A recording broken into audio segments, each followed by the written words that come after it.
Oh, Georgiana's with us. I see that. Oh, that's So wonderful. that's great. Mm-hmm.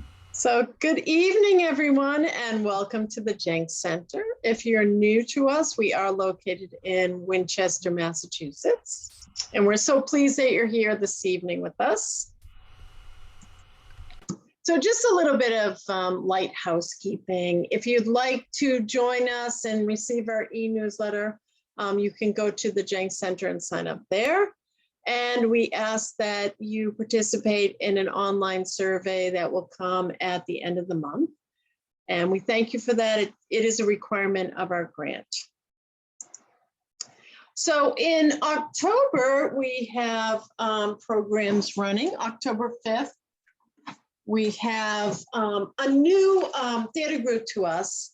They are the Delvina Theater Company. I believe they're located in Melrose, Massachusetts. They're going to do a mystery theater presentation virtually for us. I'll be seeing you. And then we have Walking Winchester series, which is with the Cyrus Dallin Art Museum. Haley Herman is going to run that. And the Cyrus Dallin Art Museum is dedicated to him. He does sculptures and did many famous statues of Paul Revere. And then we have a spectacular fall decorating tip from Stacy Martin, and that will be on October 9th. She is our in-house interior designer. It will be her last show with us. She is just booming with business. We're so excited for her. So she will be doing that on October 9th. So we have a classical vocal recital with Leon Chung. She's coming back with a few sopranos. They're going to sing on October 12th. They are from New England Conservatory, very talented people. And then we have architecture with John McConnell. He is a local architect. He's going to do pediments, balusters, yes, and porticos, ancient architecture of modern Winchester. So that should be really interesting on October 19th. And then we have another edition of Dances Dialogue with guest Lisa Hahn. Lisa Hahn is the director of Windhover up in Rockport, Massachusetts. She's going to join us, and also Pamela Weiss, who's going to be the host. Okay. And I would like to thank the Cummings Foundation for this generous grant that we have received. July, we received a grant for the next 10 years. So we are so blessed to be able to continue our programming. And then I'd just like to thank the people that, every day help us in the background. So Philip Beltz, he's our director for the Council on Aging. Maria Rutnam is the Winchester Senior Association manager. We have Nick Asaro, who is the facilities manager. Vicki Druggis, who's the administrative secretary. We have Kathleen Schneller, and for most people, we've dealt with her. She's just the most amazing person. She's our administrative coordinator. Sue Clark is our transportation coordinator. Patty Santos, our senior clerk. And we have Suzanne Norton, our social worker, and Colleen Wages, our registered nurse. So thank you to all of them for everything they do every day for us. And then, of course, we have Flying with Phil. Oh, so excited this evening to have Phil Mandel. And he is checking in all the way from Portland, Oregon. So Andrew, my wonderful husband, is going to interview him. And he is an author, a speaker. He's the principal of Philip Mandel Associates. He spent 15 years helping business professionals find solutions to their communication and stress challenges. So maybe we could also have him back for that, to talk about how to handle our stress. Phil has co-authored several books, among them Health, Mind, Body, Soul, and Getting Things Done, Keys to a Well-Balanced Life. His approach creates positive, personal, lasting change. His straightforward approach and common sense wisdom put audience members and readers at ease, and his can-do attitude inspires people to strive to greater heights. So on that note, we will explore how he got into planes, what planes he has flown, what it takes to fly, and how we can start. So very exciting. And we thank him so much for being here this evening. And I'm going to stop sharing and allow them to continue and have the floor. So thank you so much for being here this evening. Thank you, Thanks, Hillary. Hillary. Yeah. Well, I met Phil back in college, and he was an impressive young man back then. I remember he played the Revolutionary Etude by Chopin, and those that know that, it's just an incredibly, the left hand is just crazy. He just stunned all of us with his virtuosity. And then he became an engineer eventually, worked in the West Coast. I think Fleur was one of the companies you worked at there, and now you also sell real estate. So I mean, you got fingers. He's jack of all trades, does a lot of things really well. And we actually lost track of each other for about 15 years, and then we reconnected. It was fun to catch up with him, and then I found out that he flies. And I was just fascinated with that. He took me up when we first reconnected. I think it's now about 15 years ago. Took me up in a small plane, and it was quite an experience. To just be, two people in a small plane. You are just one with the world. Flying like a bird. It's just a fascinating experience. And we thought it'd be fun to interview Phil and find out more about how someone even decides that A, they want to do this, and B, that they can do it, and then C, do it. I mean, I'll be honest with you. I've always kind of had this fascination for flying. I remember as a kid I used to dream about flying, but I never, the idea of actually being able to fly a plane, to me, it just seemed like that's not something people do, So I'm fascinated by the fact, Phil, that not only you do it a lot, and you also teach now. You teach other people how to fly. How was it? I mean,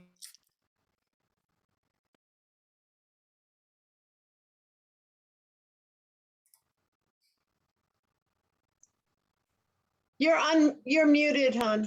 was I muted the whole time? No, No, just just go back 20. seconds. Go back 20 seconons. Yeah. Okay. So I don't know how that happened. Go back to when you started doing this. Let me see if I can go back. Okay, here we go. Thank you. So, just the idea that you decided to go and fly, you did it, is just phenomenal to me. And so I have some friends that I talked to someone recently that said, yeah, I used to date a person that flew, and we did a lot of flying, and I think it's just a wonderful thing. So was there a seminal moment where suddenly you said, I'm just going to fly? Or what was it? Did you have a friend that flew? Or what was it that made you decide, I'm going to go fly? I mean, how did you come with that decision?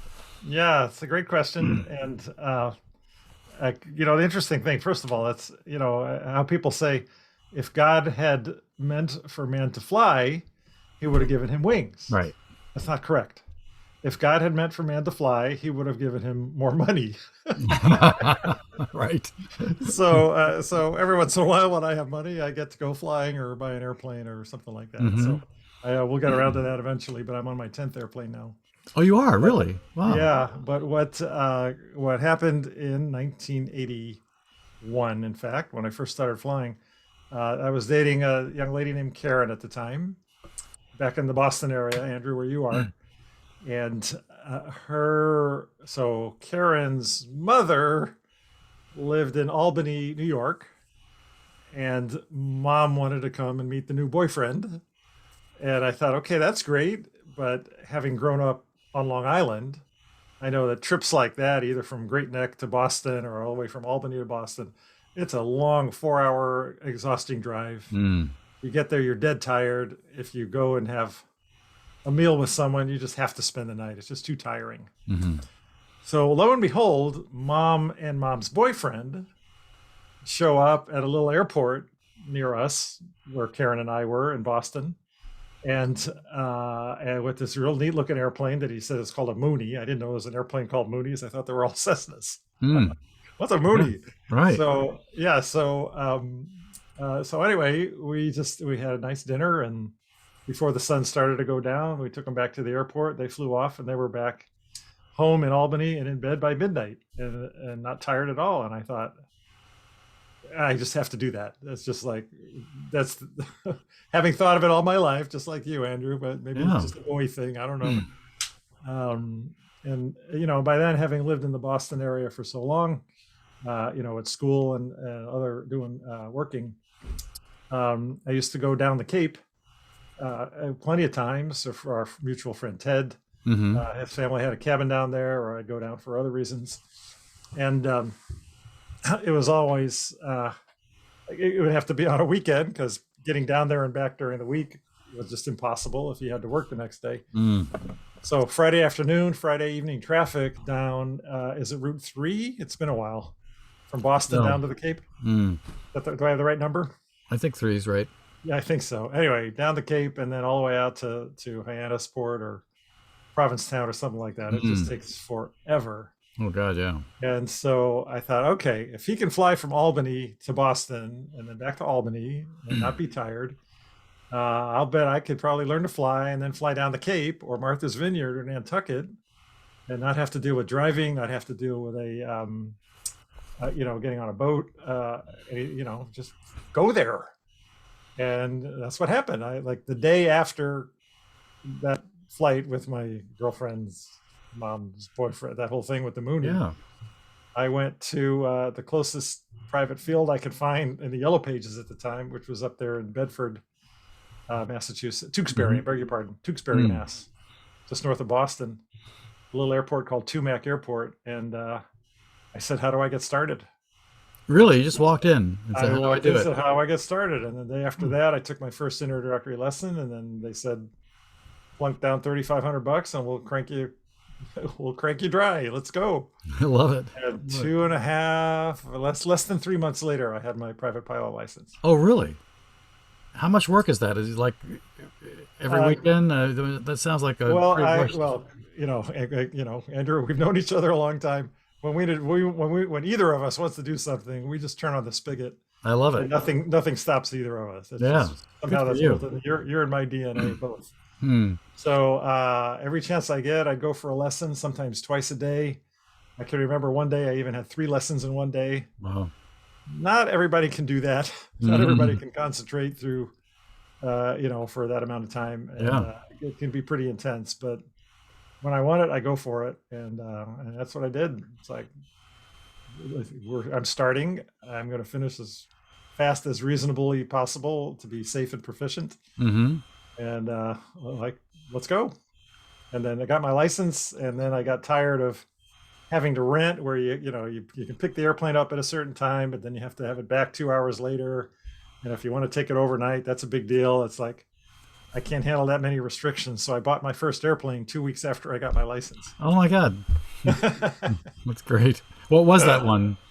So that was a Cessna 172, Mm-hmm. and I can show you something that looks like it. I don't have. And by the way, is that just a model number, or did that refer to wingspan or anything like that? Okay, great question. Let me get the right website here, and let's see. Does this say Twin Oaks Air Park? It does. Okay, so this is where I currently teach out here in Oregon. And if I click on this little aircraft link, and this shows the different airplanes we have. There we go, Cessna 172. Yeah, so there are a whole bunch of Cessnas. Cessna is just one of many, many types of manufacturers of light aircraft. You've heard of Pipers, and there's Beechcraft and Mooney, and just bunches of others. So a 172, like I would have had, might have looked like this. I don't know how to expand that any further, but that's fine. Yeah. So it's a very neat little 4-place airplane. The numbers 150 and 152 are just marketing numbers. They really don't. Okay. Yeah. It's not. And I saw. Sorry to interrupt you. I saw it said 155 or something per hour. So that's the Okay. Sorry. Let's go back there. So current rental rates. Does it say that? Let me go back. When you drilled into one of them, I think it said 155 an hour there. Yeah. So this one's $155 an hour. That's just for the airplane. The instructor would be in addition. Sure. And a Cessna 150, which is only a 2-seater, is more like $110 an hour. So that's not too bad. Not too bad. Back then, I think I was paying $55 an hour for a little Grumman trainer, a little Grumman 2-seat airplane. And now that would be 120 or $130 these days. So 10 planes, you keep upgrading to the next plane, the next plane, the next plane. Where that's pretty So impressive. yeah, well, I tend to be impulsive. So sometimes I shoot first and ask questions later. So I got that airplane. I really loved it. It was my first airplane, and I learned a lot. I learned about maintenance, and I actually got my instrument rating in that airplane, and my commercial pilot certificate, and my flight instructor certificate. And so probably a year after I bought it, I don't even remember why. It was just like time to sell it. So I had enough of that one, so I sold it. And then a few months later, I missed having an airplane, so I bought a Piper Cherokee. And the Piper Cherokee I owned when I moved from Boston to the West Coast. Initially, I moved to the Bay Area, followed our mutual friends Lynn Sherman and Phil Shapiro out to the West Coast. Hmm. And I had a car and an airplane, and I thought, well, I could drive the car and have someone else fly the airplane for me. And I thought that's a dumb idea. So I put the car on you can put the car and get to a service, and they'll ship it out by rail. Right. And I flew the airplane. Like, why would I let anyone else fly my airplane? Sure. So I flew it out to the West Coast, and the car showed up eventually. And so that was airplane number 2. And when I got bored with that, I sold that. And then you may have seen either air shows live or videos where there's an aerobatic biplane, and it's doing all these loops and rolls and doing all that aerobatic stuff. My third airplane was called a Christian Eagle, which It was is built to do that kind of stuff. similar to a Pitts, if you've heard of that. But No. you often see them at air shows. And so the problem is I bought the airplane because it was just gorgeous. And then I discovered that I'm not an aerobatic pilot. Is that because you got ill trying to do a loop to loop or something, or what? My brain never worked that. Yeah, Oh. I just never could handle all upside down stuff. So, Wow. Yeah. so Wow. I had that for a little while. Then I sold that, and then I've had 6 more airplanes since then. I love that. Well, by the way, for people that don't know you, you have a beautiful Steinway piano at your home. I remember at one point you saw an ad for a Bosendorfer or some beautiful piano in Boston. You said, Andrew, try it out. Let me know if it's any good. I tried it out. I loved it. Yeah. They sent it to you. It was like $85,000 or something, and you got it and said, I don't like it. It's just, I felt so bad that I had you go through all that effort. And I don't like this. I don't like this piano at all. So anyway, I think I even sent you to Martha's Vineyard to go look at it. yeah. Oh, whatever. It was fun though. I enjoyed it. It was a lot of fun. It was a great trip for me. I appreciate that. It was fun to own for a while, and Yeah. I had some parties so I could show it off, and then I thought, I just like my Steinway better. So. Yeah, your Steinway's beautiful, beautiful. So let's look at some of the planes or the videos you have, and maybe you could talk through, some of the procedures. One of the things you did with me, I remember, is you did the stall. We'll have to talk about that at some point because Oh wow, did we do that? Wow, yeah, you did that to me. that's pretty, that was cruel. For those that don't know, that's when you tilt the plane at such a point that it literally just starts to drop in the sky, and So it's kind of like this. So yeah, hang on, let me make sure I shared the. yeah, we're seeing it. We're seeing something. Yeah, let me know if you get the sound. Here we are. All right, so this is actually I was practicing stalls in my airplane. So watch, it's going to kind of drop a little bit to the left, right about now. There it is. Yeah. Yeah. So this thing at the top here, this guy who's with me is a photographer and videographer. He took the airspeed indicator, which is a tiny little gauge down here, blew it up so you could see it. Now we're going to do a stall while we're banked to the right. You see the airspeed going down, 70, 60, boom. Stall Wow. right at 60. Yeah. Yeah. We'll do it one more time just to be sure we got the right airspeed. So we're banked to the right. There we are at 75. Pull on the stick. 70, 60, 60 right there. So the key is when you start to drop like that, you need to readjust things so that the wing is at a certain angle to the earth. Yeah. So so it's a good question. So let's see. So the airplanes fly because of airflow over the wing, and without getting into all the physics and Bernoulli and everybody else, you got this curved upper surface. The air goes over the top. The air on the bottom is relatively straight. Mm-hmm. So because this air has to go a little farther, there's lower pressure, so the wing actually kind of gets sucked up into the air. And in addition, with air going over the top, and then the wing throws it down and back. Mm. So Newton's law, equal opposite reaction. If you throw air down, that's going to help lift the airplane. Yeah. Two main forces is Bernoulli and Bernoulli. Yeah. without going into all the physics. Yeah. Without sufficient airflow, you don't get enough Bernoulli and you don't get enough downwash. Mm. So when the airplane it's actually related to angle of attack and how the air meets the wing. But in a simple demonstration like that, when you're too slow to generate enough lift, then the airplane's just going to follow its center of gravity. What's the heaviest thing on the airplane? The engine. Big engine, big propeller, 500-600 pounds worth of stuff, and the center of gravity is a little bit forward. And so once the wings lose lift, the airplane's just going to pitch down. And by doing that, it picks up airspeed and brings itself back into a condition where it generates lift. Oh, that's interesting. It self-corrects. If it goes down, now you have gravity, now you have more airspeed, and now you're flying again. Good to know. Yeah. So Excellent. it fixes itself, and the pilot can still screw it up if they're not paying attention. Yeah, you should have told me that before you did that maneuver. I should have done that. Change my pants when I got home. So in an airplane, that's called a stall. Is when the wing stalls. It's not like we're so used to cars. If the car stalls, it means the engine quit. Yeah, that's not airplane has nothing to do with that. We never say the engine stalls. The airflow over the wings is not enough, so the wings lose lift, and that's called it's an aerodynamic stall. And then the nose goes down, and then it picks up airspeed, and then it's flying again.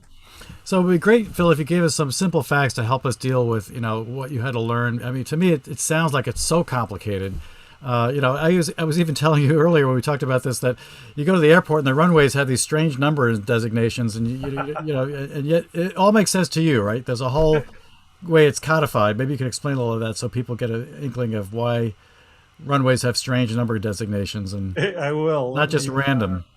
No, let me. By the way, in Massachusetts, they've decided to take all the exits and change them to the miles down the road instead. So suddenly exits that used to be 1, 2, 3, 4 are like 17, 54, 86. It's the most annoying thing ever. Yeah. It's kind of like that with runways. Right.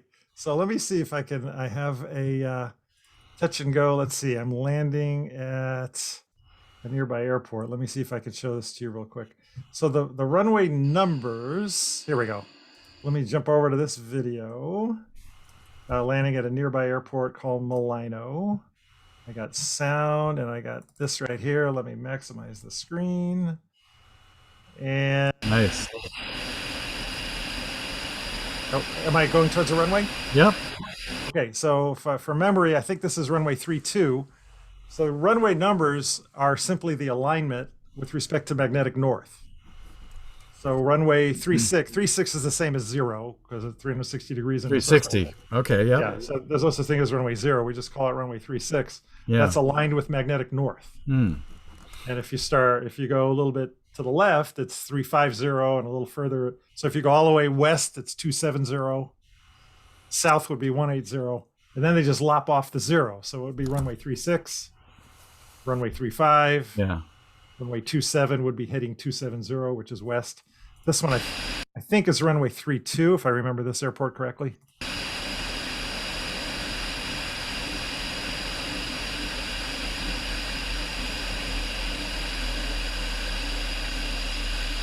Yep.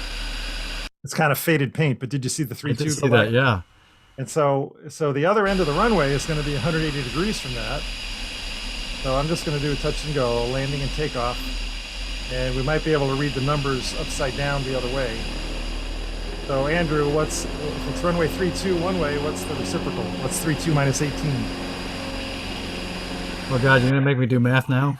I am. It's 14. So 140, right? That 14 right there? Yeah. Yeah. So whatever runway you're on, the opposite is going to be the reciprocal, 180 degree reciprocal. Yeah, I was actually thinking 320 is 40 from 360, so 40 from 180 is 140. That's how I was thinking of it. Yeah. That works too. Good work. That does work. Yeah. Okay, good.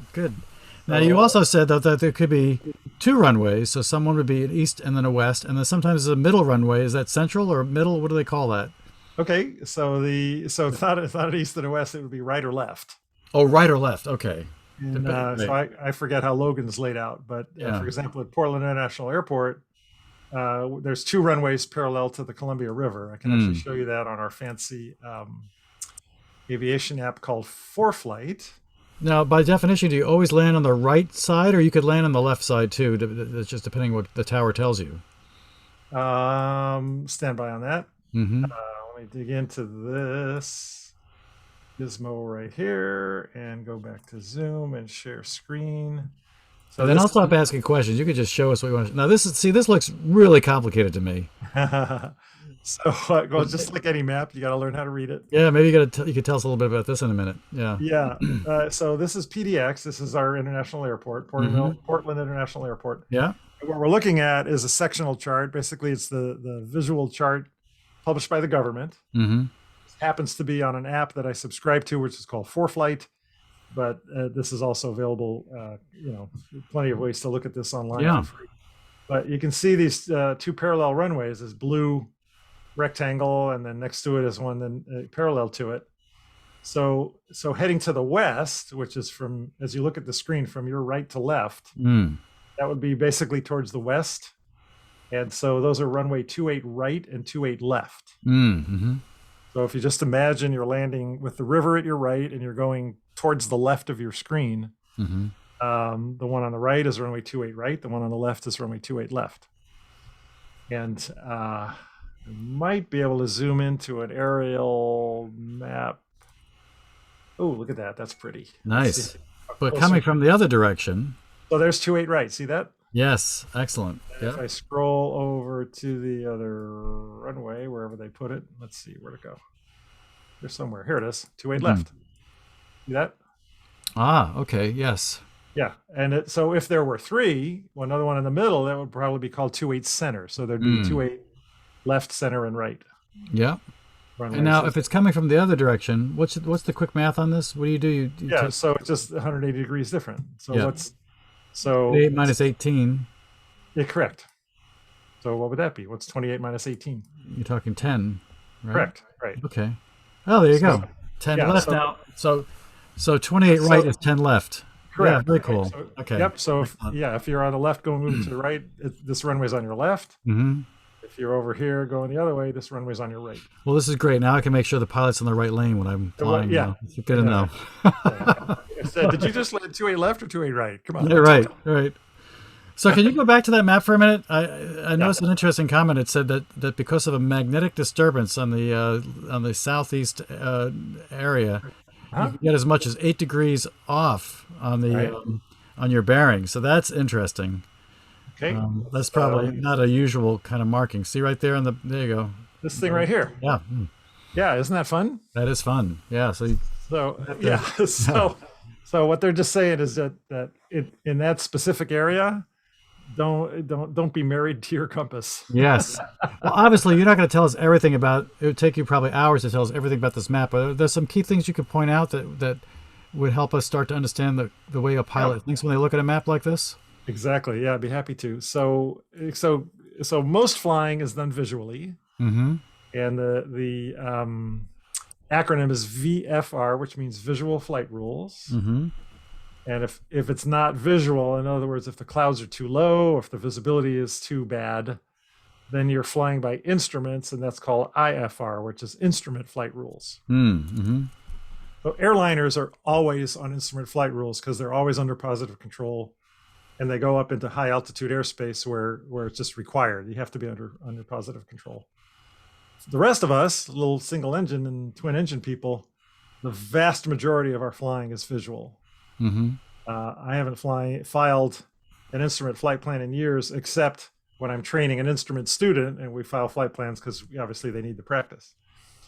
So when I look at this chart, so first of all, the airport I fly at, let me turn on my little indicators here. So remember the website I showed you with the airplanes, with the 172 and the 150, Mm-hmm. right? So that's this airport right here. I'm going to kind of point to it with this little box, right where this points, where it says Starks Twin Oaks Air Park. Let me zoom in a little bit for you. Now, for some reason, I'm seeing that small on my screen. Are you sharing it? Maybe that's the setting here I have to fix. Let me make sure I'm sharing the right one. Hold on. There we go. Yeah. Oh, I don't know what I did before. Okay.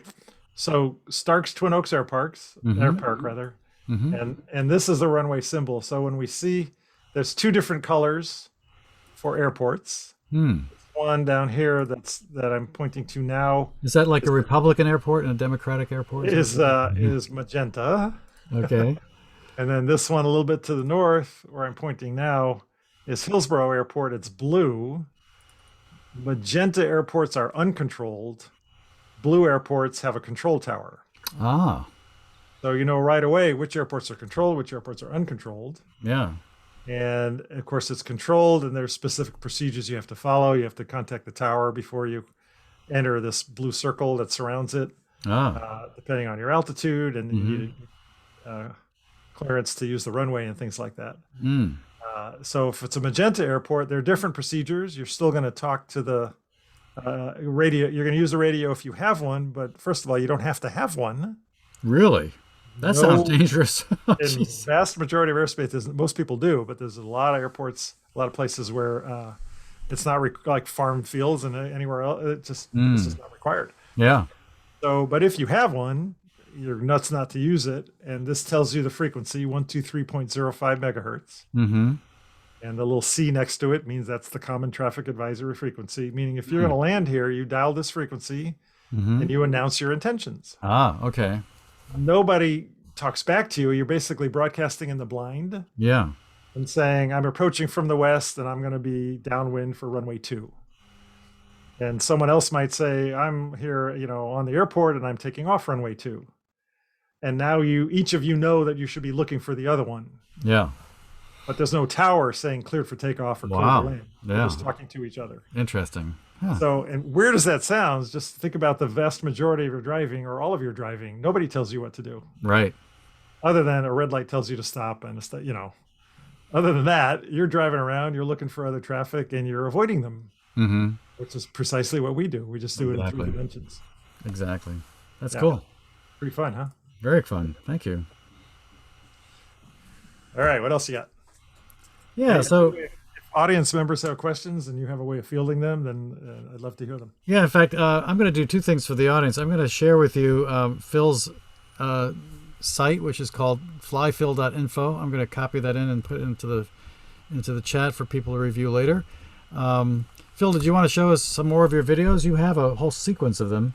I could show a few thousand videos, yes. Could you show us the video with the propeller that looks bent? Because I want to show people this phenomenon. This is interesting because, it looks like you have this fancy curved propeller, like a scimitar propeller, but that's not the case. It's actually a phenomenon of the way the video is captured, right? So it's a straight up and down propeller. Okay. Blades that go straight out, they're radial. And yet, when you actually see the video of it, it looks like these things are curved. Well, there's a little bit of it there, but you have one where that's right. There's one left there. Well, let me one on the left. It's right in the middle. Well, but the problem is if it's the wing camera, then you're not looking through the propeller. No, but see the training video one on your left? Isn't that right in the middle of the cockpit? Oh, all right. Let's see what that one is. Hold on. There it is. Yeah, there it is. You get this phenomenon where, first of all, it's moving all over the place. It looks like it's actually leaving the plane. Yeah. Yeah. No, but as you said, that's aliasing in our language. Right. It's just it's going faster than the video can keep up, so it looks choppy. Now, but at this point, I can actually read, so I can see my tachometer right here. It's actually going about 2,400 RPM. So much faster than you can see. When you're behind it, it's just a blur. You're just looking right through it. You don't even notice it. Right. Yeah. Let's see. I think I'm going to do some fun banks here. Let's find out what I do in this video. I have no idea. In fact, I don't know if this is true or not, but I heard that they used to have, for the World War I planes that have the guns going right through the propeller. Yes. Yes, they timed them so that the bullets go out. Well, then they realized they had to time it. They had to time it. Yeah. So So this is me. This is my airplane. I'm just doing some steep turns. Just nice. That looks pretty steep. It's like 45 degrees at least, right? Maybe more. Where can you see the? Probably 45. Yeah. Yeah. And let's see, possible. Oh, and now is the plane called a Thorpe? Is that what that means? Thorpe. Yeah. If you can see this right here. So this John is recent. Thorpe, August. Yeah. Beg your pardon? It's very recent. It says August 2021. yeah, I just made this video whenever, a couple months ago, Nice. or last month. So John Thorpe was the designer, and it was his 18th design, so Mm. not terribly original. Oh, really? That's why he calls it. Yeah. We call it Love the it. Thorpe T18, Yeah. and it's wonderful. It's actually my third one. Hmm.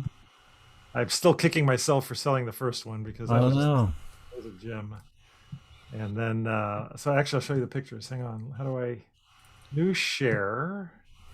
So this, I have pictures of my first one, but they're in print, and I don't think I've ever bothered to scan them. Mm. So this was my second one. And so, by the way, these numbers, every aircraft is identified with its registration number. So we usually call it a tail number, but that's just vernacular. It's the FAA registration number, kind of like the license plate on a car, but Mm. airplanes don't respect states. Mm. Right? Airplanes go everywhere, so they're Yeah. federally registered. Hmm. The states, that's just the way it is. It's the FAA that certifies and registers aircraft and tracks the title and so on. So that So this stays one- with the aircraft forever, even when it changes ownership? Say that last part again. Does that designation stay with that plane forever, even when it changes ownership? It stays with it unless someone decides to change it. Oh, so you can change it. If And you then want they have to coordinate with FAA to make sure they're getting a new unique number, and then they have to Yeah. repaint it. Yep. Well, you could But- change the F to a B, so it'd be a JB. But that's unusual in general. When an aircraft is born, Mm. it's a tail number. It stays with it until it dies. Yeah. It never changes. So the Well, airplane. that's different than license plates. We have a neighbor that keeps switching his license plates on different cars, so that doesn't happen on a plane. Oh, it just stays there. Yeah, Very but- interesting. Let's Yeah. see what the drug runners do. They'll steal an airplane and then repaint it with a different tail number, Ah, and that's to throw off law enforcement. So yeah. Wow. I recommend against that. Mm. So this is the interior of that plane. Mm-hmm. These Thorpes they're not big. I never knew John Thorpe, but I suspect he wasn't a big guy because these are fairly small cockpits. Yeah. And, so that's the inside. So that was that airplane. Oh, wow. So the wings on the bottom of the plane here. Yeah. Correct. Interesting. And Yeah. they look like they're broken. They're kind of funny. They're flat, Yeah. and then they go out at an angle, which is unusual. I would think that would make them somehow more stable. It looks like, Most that's called dihedral when the wings go up like that, yeah. and that is done for stability. Mm-hmm. In most airplanes, the dihedral starts right at the wing root. Mm. Mm-hmm. What's unusual about this is that it's flat first and then starts the dihedral. Right. So that's just the way John did it. I don't know that there's Yeah. any deep meaning to it, but Mhm. that was. And then let me see. So I'm going to take a slight excursion and show you a different airplane. This is called a Grumman Cheetah, Mm. and it's a four-place version of the airplanes that I grew up with back in Tumac in Tewksbury, Massachusetts. I'm sorry, 4 place meaning 4 people in it? Yes. Yeah. Okay. Place means 2 seats. 4 place Yep. means 4 seats. Okay. So this is a 4-seat Grumman as opposed to the 2-seat Grummans that I got my license in back in Boston. Mm. So this was my previous airplane that I actually had 2 co-owners in this thing. And speaking of dihedral, note that the dihedral starts right at the wing root, Right. as opposed to the T18 where it's level and then dihedral. Right. Some of that is just a matter of style, and John Mhm. just wanted to do it that way. Some of that was for ease of construction. Mm. But that was that airplane. I love those airplanes. Mm-hmm. And let's see. So the airplane I have now, if I can figure out where it went, it's one of these pictures. Hmm. Maybe. Nope, it went away. I'll find it here while we're talking. Okay. Yeah, and also I think you had a video you showed earlier where you have the before we show started today, where you have that plane taking off. I'd like to see that. You had a friend taking a picture of it taking off. Okay, yeah, I'll track that down in just a second. But let me just show you. So what do you call it? GoPro cameras are ubiquitous these days, Oh yeah. and this is I have one mounted on my left wingtip. Can you just mount it yourself, or do you have to get someone, Yeah. an Nope. FAA person to do it for you? Nope, mount it myself. No. I bought aluminum device that's made for this. Mhm. So I just borrowed some holes that hold on the wingtip and Hmm. took out the screws, put the mount down, put the screws back in. So I have one camera out there in space, so Mhm. it doesn't have to look through the propeller or anything. Right. And then another one that sits right behind my head, so that's where you see the panel and through the windscreen, like I showed earlier. So, by the way, what mountain is that we're looking at? That is our Mount Hood, our beautiful Okay. Mount Hood, Mm-hmm. off to our east of Portland. Mm-hmm. That's kind of one of the icons of Portland. Yeah. And yeah, that's our beautiful Mount Hood. So the video you were talking about, let's see, what was the one, Andrew? You had one with that particular your current plane taking off at night. I think it was right. Taking off, and I wonder what I did with that. Landing, touch and go. Oh, who knows where that went? That's okay. Just show us some more videos. I will. So here's, come on, let's go expand that, and let me. Oh, where'd my zoom go? Ah, I got to share screen first, then I can maximize. Right. Share screen. And so this. You can see this and hear it? Yeah. Okay, so this I took up a passenger. This is very interesting. There's a fella at the same airport where I fly now who's completely deaf. Mm. I mean, Andrew knows I'm half deaf. I had a stroke a few years ago and I lost my left ear. This guy was either born deaf or deaf since a very, very early age. How can you fly if you're deaf? 100% deaf, because you can. Really? And he's even a commercially, so he could charge to take people flying. Like Wow. sightseeing. Wow. He couldn't possibly get an instrument rating because that takes a lot of communication. But he's able to do. He can't go to controlled airports, so he can only go to the magenta uncontrolled airports. Yeah. And, But how does he signal to people that he's intending on landing? Is it all done? It's all, as I said, you don't have to use the radio. Oh, so it's visual. So he's just got to make sure no planes are coming at him. Right? So it's all purely visual. Wow. Just like when you're driving. Wow. I always come back to driving because. Yeah. Okay, so here's. So this is a different airplane. This is my student. To see that big 17? Did you notice that? So this is runway 17. Yep. So what does that mean? What's the magnetic heading? That's 170, so that's almost south, right? It's kind of That's correct. little bit southeast. Yep. Just a little bit. Correct. So then, and over here on the left, you see the control tower. Mm-hmm. So this happens to be a controlled airport. This is Aurora State Airport near me. Yeah. And this is a Cessna 150. I just remember flying, the colors and everything. I know this airplane. And this is my student taking off on runway 17. And I just thought I'd show this for a few seconds. Now, are you sitting in the right side? Is this your view of it? Is that what's going on? Correct. Yeah. So in an airplane, typically the pilot sits on the left. So the person I'm training is on the left. Mm-hmm. And How's he doing, by the way? Well, he's licensed. Okay. Very, very good pilot. Mm. And we are now working on his instrument rating. Excellent. And in fact, he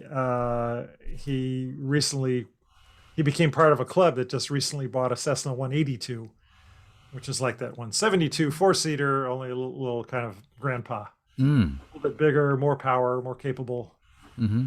So I look forward to training him on his instrument rating in the airplane that he's a partner, that he co-owns. So how many, is there a set number for this, or maybe there's a rough idea? How many hours of training do you need to get to be a pilot? It's a great question. So for private pilot, the FAA required minimum is 40, including about 20 hours of instruction and 20 hours of supervised solo. Mm-hmm. Rarely does anybody do it at 40 hours. That's usually the people who grew up with mom or dad as a pilot, and they kind of grew up in an airplane, and they're just going through the motions because they sort of already know what to do. Yeah. But most folks take about 60 to 65.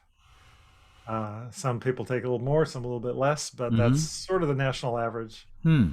And you're about to ask about cost. I know that because I can see it in your eyes.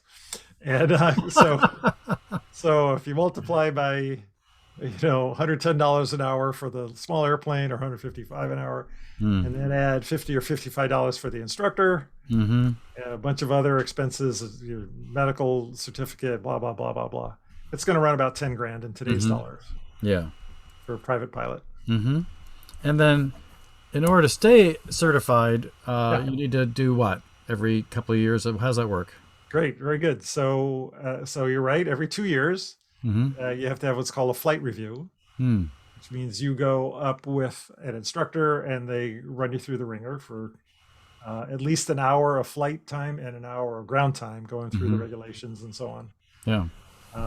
And if you're a bit too rusty to make the instructor happy in 1 hour, then you go for another hour. You go as long as you need to Hmm. before the instructor. Make sure the instructor is confident in your abilities. Mm-hmm. What I tell people is I like to sleep at night. So I don't sign anybody off unless I can just go home, put my head on the pillow, knowing you're taking up your friends and family, and everybody's going to be Right. safe. So it's going to take what it takes. But Right. Right. people who are flying regularly, usually hour, maybe an hour and a half Mm-hmm. is all it takes, just to, it might be a little rough around the edges, but Yeah. we'll get them fixed up. And that's every 2 years. Mm-hmm. And so that's just to be able to act as pilot in command of an aircraft. In order to take passengers, there's a little bit tighter window. It's a lot tighter, which has to do with takeoffs and landings. So there's a 90-day window. So let's say the weather goes to heck and something like that, and it just can't fly for 3 months. Mm. I would have to go out by myself, do 3 takeoffs and landings all by myself in an airplane. Then I could take a student again or a passenger. Hmm. So you need at least 3 takeoffs and landings in the last 90 days to carry passengers. Can you do it all in one day? Like just go up and Yeah, down? yeah. Okay, just Yeah. I do 3 touch and goes, and I come back and pick you up, and we go flying. Hmm. So, which brings to mind, and every instructor will tell you this: there's a difference between currency and proficiency. Currency satisfies the letter of the law. I have 3 takeoffs and landings, but they were 85 days ago. Hmm. If your passengers knew that, Yeah. right, would they want to jump in the airplane with you, or would they say, you know what, go out and do a half a dozen and then we'll talk? Mm-hmm. So just 2 different things. And, pilots are expected to be responsible, and most of them are. Yeah. It's like, yeah, I'm legally current, but gosh, it's just been a while. Let me go out and practice Mm. before I take anybody else up. And that's what I do. If I go 2 weeks without flying my plane, because it's a little hot rod, it really takes it takes all your attention. Well, I know you and I are both If piano players. if I haven't flown for 2 weeks, I will not let anybody in the right seat with me. As a fellow I'm gonna go piano out and player, practice by myself. Pardon me? as a fellow piano player, you and I know that if you don't play for a week, you don't want to go in public. So, I know. like, I forget the expression. Something like if you miss a day, you missed 2 days. Your teacher knows you missed a week. Everyone knows it, or something like that. So same thing with flying. Yeah. So let's talk for a minute about. Okay, so now you're certified, or whatever the expression is. What do you call it? Certified? Or? I technically certificated. Okay, because we know you're certified. We do know that. We got that. So certificated, and you just want to go and fly. I'm assuming if you go to a maroon airport, you can just go do it, right? Correct. Or you still have to, so, but if it's a control tower airport, you have to issue a flight plan. Is that true, or some kind of a? Nope. Very good question. So, Okay. and yeah, Well, that's only for commercial that you have to do a flight plan. okay. So I'm trying to parse the question down to what makes the most sense. So, Sure. so let me give you an example. Mm-hmm. So my airplane's parked here at Twin Oaks, and I'm just going to build a little tiny flight plan here while we're speaking. So I'm going to add that to the route. Now we're not seeing your screen. Are you trying to show us as you go? Oh shoot! I'm so sorry. Can't you just read my mind? I've learned not to try to do that with you. Okay, so here's Twin Oaks. Yes. Yep. So here's where I'm based, and I showed you that little video at runway 17 at Aurora. Yeah. And so guess what? Yesterday I flew my airplane from Twin Oaks to Aurora. Mm-hmm. Gave a lesson to someone down there in a simulator inside of a building, Hmm. and then I flew back. So here's what happens. It's a magenta airport, so all I did was talk to the other traffic and say, Twin Oaks traffic, experimental 118 Bravo Charlie is taking off runway 2. Mm. That's all I got to do. And I listen for the other ones. I watch for them and so on. So I take off and I fly more or less along this route. But before I'm within, well before I get to Aurora Airport, Mm.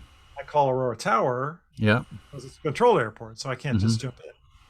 So I say Aurora Tower, experimental 118 Bravo Charlie is 8 miles northwest, landing, and I have your weather information. Mm. Tower comes back and says 118 Bravo Charlie, enter right downwind for runway 35. It gives me specific instructions. Yeah. By the traffic pattern. So I come down here. I actually end up kind of going like this. Anyway, it's hard to draw, but I come down around and I land to the north, which is runway 35. Yeah. And then I give the lesson. Then when I go take off, controller says cleared for takeoff runway 35. And then I backtrack over here and I get near Twin Oaks Air Park and I say Twin Oaks traffic, experimental 118 Bravo Charlie, entering the traffic pattern for runway 2. By the way, you keep using the word experimental. Are you currently using an experimental plane? Yeah. So and tell us what that means, because it sounds experimental, but it's more. It sounds experimental.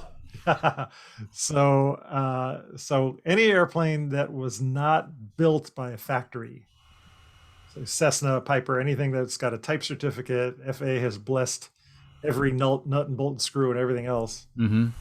Is probably going to end up what's called experimental. So anything that was built from plans or a kit, or you say, I can build an airplane. How hard can it be? And you put this thing together. So it's called experimental because it wasn't built in a factory. And there are hundreds of thousands. Wow. How do you make sure that the person that built it knows what they were doing? Yeah. So we'll need another hour for that. Okay. But I know the Thorpe T-18s. I know people in the community. Mm. I actually bought this from the guy who's kind of Mr. Thorpe in today's United States. He's the source of all the wisdom and knowledge and information for Thorpes. Mm. And he had bought this plane from another guy and did some rebuilding on it. Mm-hmm. And he wanted to fly it for a while and then sell it like in December or something. And this was back 2 years ago now. Yeah. Yeah, it's a little over 2 years. And I said, dude, I want it now. I don't want to wait till October. Like, it's flying weather now. Yeah, I love it. That's great.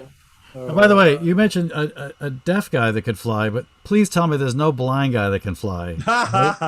So I didn't finish that story. The deaf guy comes and flies with me, and we communicated in the cockpit literally on a cell phone. Like, I type a text and he'd read it. Oh my God. Or not, and then he typed back and we just talked back and forth on this. Yeah. Before we took off, I said, what do you want to do? And he goes, I want to climb to 14,000 feet. Okay. So we climbed it to 14,000 feet.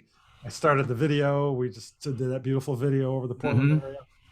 And we could see Mount Hood, Mount Baker, Mount Adams, Mount Jefferson, Mount St. Helens. We had a beautiful view of the Portland area. And then came back and landed. Andrew, should we see if anybody else has questions? We only got I think so. Before we do that, I just want to say I know a guy that's working on a scientific solution for blind people that's amazing, where the brain is so elastic. They call it plasticity of the brain. I forget the word, but it's so elastic in the way it can learn that it can actually train the skin of the human body could become a big giant retina, if you will. So he's actually building. Well, essentially, the whole back of a blind person will be a big retina. So basically, it's going to have thousands of pixels of pressure on the skin, and a blind person will be able to see, not like you or I, but probably be able to see a runway. So anyway, that's incredible. So let's open up the floor. If anyone wants to enter a message on the chat room, please do. I know I see a couple of my friends out there, so I know that you are not shy. If you have some questions, now's the time to do it. And if you are shy and want to just unmute yourself and blurt it right out and just ask us, that's fine too. So we don't have so many people that we're going to shout each other out. But and if not, hello. Hey, Peter. Can you hear me? Hi. Yes. Hi, Philip. How are you? Oh, good. Hey there, Peter. You look like you're flying right now with the headphones and everything. Only in my mind. There you go. So. It's also been an interest of mine since an early age. And the one flying lesson I took was in a rotary wing craft. I wondered, have you flown those, and how would you compare that to flying fixed? Yeah, really interesting question. So when Peter says rotary wing, he means helicopter, Ah, okay. and an airplane is a fixed wing. So right, the airplane, the wings are just fixed, Mm. and this propeller drags you forward, Mm-hmm. and that gives you the airflow over the wings. In a helicopter, the rotor is the wing, and it's two blades or three blades chasing each other around, and that's Mm. the wing itself is rotating, Yeah. as opposed to a fixed wing, which is pulled through by the propeller. Well, by the way, my wife Hillary wants to learn how to fly a helicopter, and I'm stunned by that because when I first met her, I took her up for Mother's Day to because she has two young girls. I took her up to the top of the hub, which is a big, tall building, and she literally turned white. and you know, people go to the top of the hub to see the view. We actually went up there, and I had to say, we want to be as far away from the windows as possible. And they looked at me like I was an idiot, but we sat by the kitchen, and she was happy. So. But now when we were in Hawaii, we took a helicopter ride, and she absolutely loved it. And I don't know, I don't understand. I'll tell you the difference, because I used to say that as well. I'm perfectly comfortable in airplanes. Okay. I'm terrified of heights. Interesting. Terrified. How can that be? Because someone said, and I don't know where this wisdom came from the universe through them to me. They said there's a difference between height and altitude. Okay. I can't explain it. Wow. But if you put me on a window that's 200 feet high, you know, the pane all the way up, I can't get close to it. But I can get in an airplane and go to 20,000 feet, and I couldn't care less. That's amazing. I don't know. Anyway, I can share with you. I did rock climbing in college, and the best rock climber would not stand up when he got to the top. Wow. But he was the guy who taught everybody else. Anyway, to answer your question, Peter, when I lived back where you guys are in the Boston area, there was a guy with a helicopter, and I tried to trade with him, like hour for hour. He trained me and I trained him. So I ended up getting 2 helicopter lessons. They're fascinating. They're vastly different from airplanes. We airplane slobs like to say that helicopters don't actually fly. They just beat the air into submission. But of course, I'm being facetious. They're incredible machines, much different from airplanes. And usually any given pilot is usually one or the other. It's weird. There are a lot of dual rated pilots, but for most parts, someone's either an airplane head or a helicopter head. And there's not that much crossover. But again, there's a lot of dual rated pilots. So now, what's the most fun? Go ahead. I actually have no desire to do. I'm happy to sit in a helicopter and let someone else fly. I'd love it. But to become a helicopter pilot, it's just. Peter, did you have another question? So we're almost done. Which cat is this? Is this Echo or? This is Echo. Echo. Okay. He's blurry now. He likes to join the conversation. Yeah. Excellent.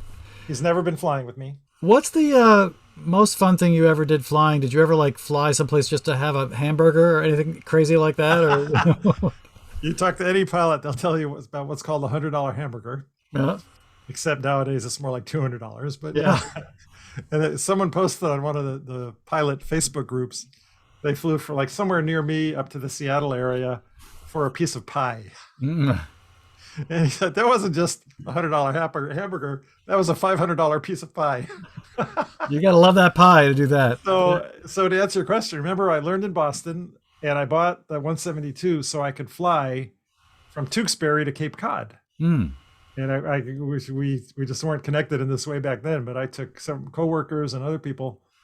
I mean, in 45 minutes in a relatively slow airplane, like a 172 Cessna, I'd fly from Tewksbury directly across Boston Harbor to the tip of Cape Cod, because you don't have to go where the road goes. And it would take hours to do that. Right? Yeah, it'd be an easy 6-hour drive. Oh my God. Yeah. I'd take off, go straight across the bay, the Boston Bay. Wow. And there's the Provincetown, and I'd land. Then we take a taxi into town, freshest seafood in the world before I was vegan. Wow. And I have beautiful dinner there. We all pile back in. Usually by then it's night, so we come back flying at night, which is beautiful. Wow. So those are some of my favorite flights back there, back in Tewksbury to Provincetown, have dinner, come on back. Many, many times. I love it. Well, I hope you fly out sometime to see us in our new home in Connecticut sometime. We'd love to Oh, have I you. would love to. Yeah, that would be great. Well, thank Any you other all. questions? Okay. Thank you all for joining us today. I think that's it, unless there's any other quick questions. But otherwise, check out flyphil.info. That's his website. And I'm sure if you have any other questions, he'd be glad to field them. And if not, he can yell at me later for even offering that. But I know Phil's a great guy. I'm very pleased that he spent this time with us tonight. Thank you so much, Phil. This is an eye-opener for me, and I'm sure other people too, that I've always thought about what would it take to fly, and now we got a little bit of a better idea of what it takes. And I really appreciate that. So thank you so much. We're going to post this sometime. Phil, we'll let you know where we're posting it so you can show it to your friends and anyone else you want to show it to. And so I want to thank the Jenks Center for making this possible, the Cummings Foundation for the funding for this, and for Hillary for setting this all up and doing just such a great job, and all the people that help her on the back end of this. And thank you all again. Have a great night. Thank you. Thank you. Andrew and Hillary and all of you folks that were listening. Thank you so much. Thank you, everyone. Bye for now.